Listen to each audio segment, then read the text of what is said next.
हमारे बीच जनसत्ता संगठन के राष्ट्रीय अध्यक्ष आसिफ शेख साहब को आवाज़ देता हूँ कि वो आए अपने हालत का इजहार।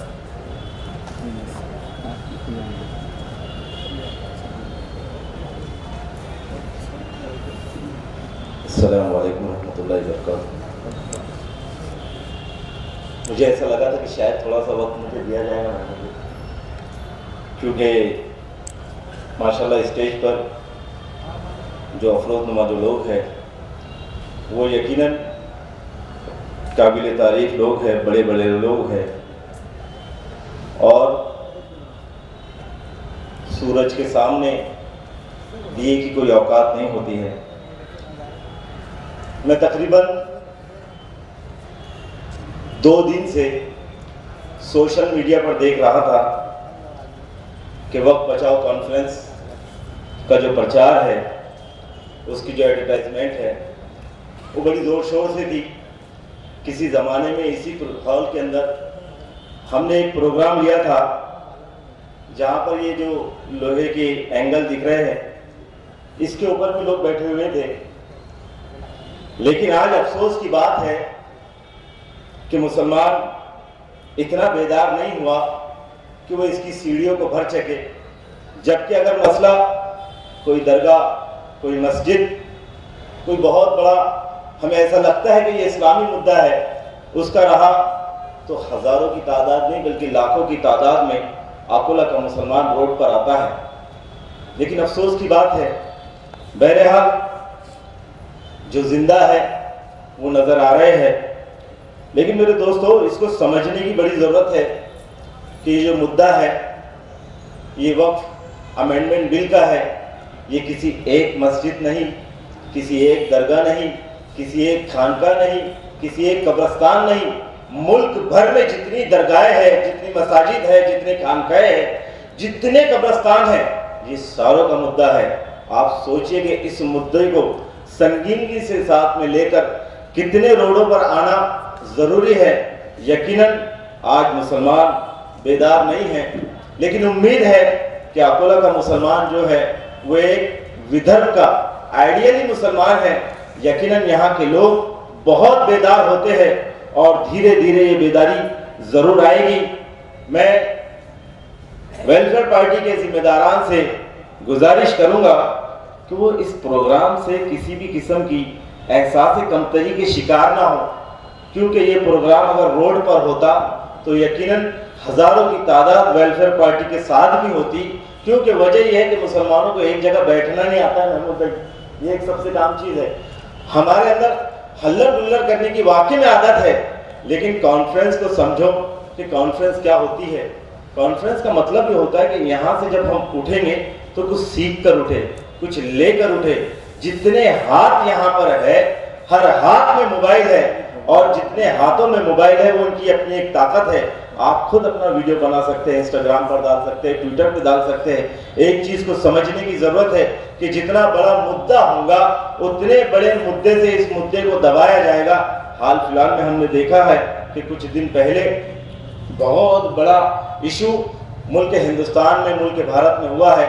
यकीनन हम उनके साथ हैं जो शहीद हुए हैं, लेकिन हमारा मकसद ये है कि हमारी अपनी जो प्रॉपर्टी है, हमारा अपना जो मुद्दा है, उसको छोड़ना नहीं है, कंटिन्यू चलना है। अगर जितने लोग यहाँ बैठे हैं अकोला से, इतने ही लोग अगर तहरीक में आ जाए, इतने ही लोग जागरूक हो जाए तो यकीनन इस मुद्दे पर बहुत बड़ी जंग छिड़ी जा सकती है। इसलिए मैं आपसे गुजारिश करता हूँ कि इस मसले को पहले हम समझें कि मसला क्या है, किस तरह से है। आज भी आम मुसलमान जो है उसको वक्फ अमेंडमेंट बिल, वक्फ कानून पता ही नहीं है क्या है। आप एक चीज़ को समझिए कि आपके इलाके की जो मस्जिद है, आपके इलाके की जो दरगाह है, जो खानका है, ये सारी की सारी चीज़ें वक्फ है। और समझने की बात एक ये भी है कि आपकी बेदारी का टेस्ट हर ज़माने में लिया गया। जब पूरा मुल्क कोरोना की चपेट में था, उस वक्त में भी आपकी बेदारी का एक टेस्ट लिया गया कि हम जरा देखें तो सही कि मुसलमान कितना जागरूक थे। तो भाई क्या हुआ कि मुल्क के एक बहुत बड़े आलिम दीन पर इसका सारा ठीकरा डाल दिया गया कि इन्हीं के वजह से मुल्क हिंदुस्तान हिंदुस्तान में कोरोना आया, मुसलमान जब भी खामोश रहा, उसको बेचारे उधर बदर घूमना पड़ा। मुसलमान जब भी खामोश रहा, क्यों? वजह यह था कि ये जमातों का मसला था, मसलकों का मसला था, खामोश थे। दावत वाले अपनी जगह खामोश थे, तबलीग वाले अपनी जगह खामोश थे, सुन्नी जमात वाले अपनी जगह खामोश थे। लेकिन मुल्क हुकूमत हर चीज का टेस्ट ले रही थी, क्योंकि उन्हें बड़े बड़े मुद्दों को आपके सामने रखना था। उन्हें देखना था कि मुसलमान अभी मुत्तहिद है या बिखरा हुआ है। यकीनन उन्होंने सारे टेस्ट कर लिए, चाहे फिर वो मौलाना साद साहब हो, चाहे फिर वो मौलाना कलीम सिद्दीकी साहब हो, चाहे फिर मुफ्ती सलमान अजहरी हो। टेस्ट सबका हो चुका, टेस्ट सबका हुआ, टेस्ट में कोई नहीं बचा।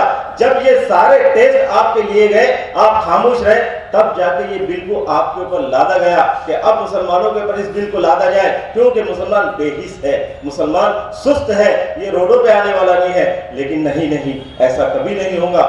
कयामत तक के मुसलमान कहीं ना कहीं लड़ते रहेंगे, कयामत तक के मुसलमान दीन की हिफाजत करते रहेंगे। इसलिए मेरे दोस्तों, इस दीन की हिफाजत करना ही नहीं बल्कि मुल्क के आइन की हिफाजत भी करना है, क्योंकि वक्फ अमेंडमेंट जो बिल है ये यकीनन एक कानून की जो धारा है 25 को 26 का उल्लंघन करती है। इसको बचाना भी हमारी अपनी जिम्मेदारी है, चाहे मसला जैसा भी हो।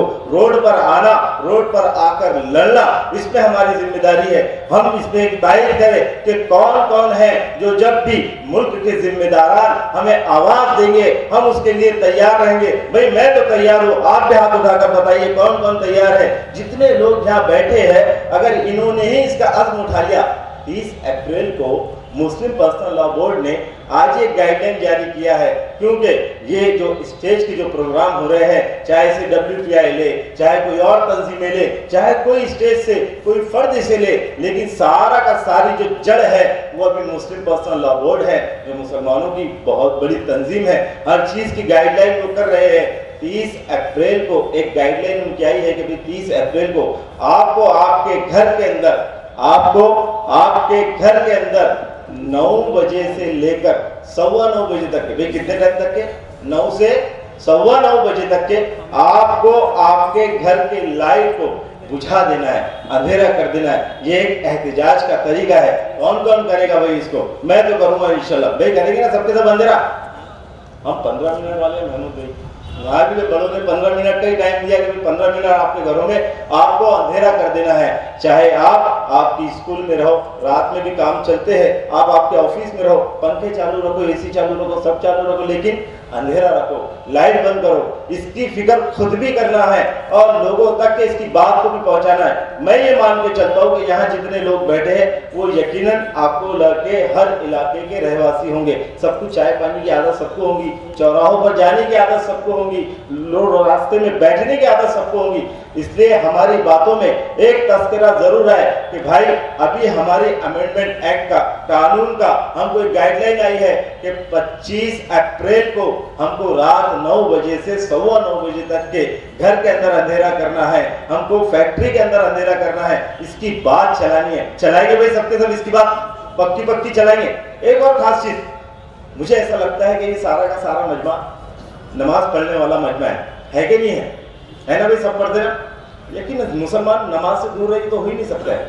लेकिन जो इमाम हमारे जो नमाज पढ़ा रहे हैं, जो हमारी रहबरी कर रहे हैं, हमें उन्हें भी चुमटी लेने की जरूरत है, हमें उन्हें भी सवाल करने की जरूरत है कि मौलाना ऐसा ऐसा मसला है, बताओ इसमें क्या करते हैं। तो उनके साथ में मशवरा करके मस्जिद पे जुमा के बयानों के रुख को बदलना है। मैं एक बात आपको बताता हुआ चलूं महमूद भाई, शुरुआत में जब ये कानून नाफिज हुआ, मुझे अकोला की एक बहुत बड़ी मस्जिद के इमाम साहब का कॉल आया। मैं बड़ा हैरान हो गया कि हजरत ने कभी कॉल कर दिए। उनका कॉल आया, बोले आसिफ भाई क्या है? बोले जुमा का दिन था वो। बोले आसिफ भाई क्या है जुमा के दिन, आज कुछ है क्या प्रोटेस्ट वोटेस्ट? नहीं यार प्रोटेस्ट तो कुछ भी नहीं है। तो बोले फिर? मैं थोड़ा सा अपने खामोश रहना। अरे बोले छोड़ो, बोले हमने तो बोले तय कर लिया, बोले अभी ये जुमा मेरे को क्या करना है। बोले मेरे को ना बोले ख्वाजा गरीब नवाज पर बात करनी है, मेरे को ना बोले बड़े हजरत पर बात करनी है, किस पर बात नहीं करनी है, अब तो बोले सहाबा की तलवारों की छलक को बताना है। ये है आज के इमामों का दर्जा, ये है उनके जज्बात, लेकिन आपको उन तक पहुंचना पड़ेगा, अपने इमाम तक आपको जाना पड़ेगा, उनको बताना पड़ेगा कि इमाम साहब बहुत बड़ा मसला चल रहा है। यकीनन आम मुसलमान जो है वो मस्जिद के अंदर है, अगर आप इस बात को नहीं करेंगे तो कल मैदान महशर में इसका सवाल आपसे जरूर होगा कि मस्जिदों को लूटा जा रहा था, कब्रिस्तानों को लूटा जा रहा था, खानकाहों को लूटा जा रहा था, सब पर कानून के दायरे में लाकर उनके ऊपर कार्रवाई करने की पूरी तैयारी हो रही थी। उस वक्त मस्जिद मेंबर पर आप क्या बयान कर रहे थे, आप क्या तकरीर कर रहे थे, ये बताना बड़ा जरूरी है, इसका मशवरा आपको देना बड़ा जरूरी है। अगर ये मशवरे को आप नहीं देंगे, कल मैदान महशर में अल्लाह आपसे भी सवाल करेगा कि मेरे बंदे, जब ये सारी चीज हो रही थी उस वक्त में तू क्या कर रहा था? तो अपने इमामों को घेरेंगे नहीं घेरेंगे? भाई घेरेंगे, मैं तो घेरूंगा भाई। कौन कौन घेरेगा बताइए? माशाल्लाह चंद ही हाथ है, क्यों दूसरों को डर लगता है इमाम साहब से? हाँ माशाल्लाह दो हाथ भी उठ रहे हैं, मतलब डबल के सवाल चले।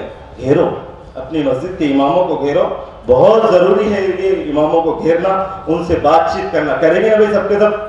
अल्लाह पाक है सुने ज़्यादा अमल की तौफीक नसीब फरमाए।